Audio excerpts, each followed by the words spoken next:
एक तरफ हमारे देश की पहलवान बेटियां अपने न्याय के लिए गुहार लगा रही है, वहीं दूसरी तरफ हमारे देश के सभी साधु संत लोग इकट्ठा होकर पास्को एक्ट में संशोधन कराने की मांग कर रहे हैं।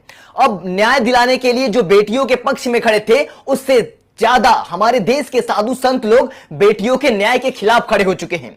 अयोध्या में 5 जून को हमारे पूरे देश के पाखंडी बाबा लोग इकट्ठा होंगे और इन बेटियों के न्याय के विरुद्ध खड़े होंगे। आपको बता दें कि इसी के साथ साथ बसपा की सुप्रीमो बहन कुमारी मायावती जी ने भी मोर्चा खोल दिया है और वो पहलवानों के समर्थन में पूरी तरह से उतर चुकी हैं। बहन जी ने एक ट्वीट किया है और ट्वीट में लिखा है कि न्याय दिलाने के लिए अब सरकार को भी सामने आना चाहिए। एक तरफ पहलवान बेटियों को न्याय दिलाने के लिए पूरा देश सड़कों पर उतर रहा है, वहीं दूसरी तरफ हमारे देश के सभी साधु संत लोग 5 जून को अयोध्या में इकट्ठा होंगे और पास्को एक्ट में संशोधन की सरकार से मांग करने वाले हैं।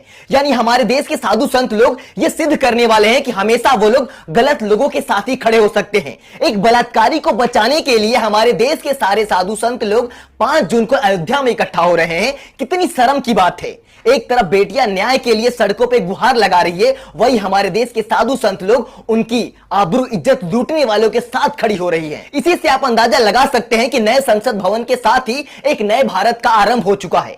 इस नए भारत में महिलाओं की कोई भी अहमियत ना होगी, ना ही कोई कद्र होगी। सिर्फ ग्रंथों में लिखा जाएगा कि महिलाएं जगत जननी है, भारत माता है, ये सिर्फ नारों में होगा, लेकिन रियल में माता के साथ, बहनों के साथ कैसी बर्बरता होगी, ये आज से आप लोग देखना शुरू कर चुके होंगे। बीजेपी ने जो नारा दिया था, आज उस नारे पर बीजेपी खरी उतर रही है, क्योंकि बीजेपी वालों ने बहुत पहले ही ये नारा दे दिया था, बेटी बचाओ, क्योंकि हम बलात्कारी सांसद और विधायक लेकर आ रहे हैं, इससे आपको अपनी बेटियों को बचाना होगा। जो सरकार बेटी बचाओ का नारा देकर आई थी, आज उसी की सरकार में गोल्ड मेडल जीतने वाली बेटियों के साथ ऐसी बर्बरता हो रही है। तो जरा सोच लीजिए, हमारे देश की गांव में रहने वाली एक आम लड़की के साथ कैसी बर्बरता होती होगी।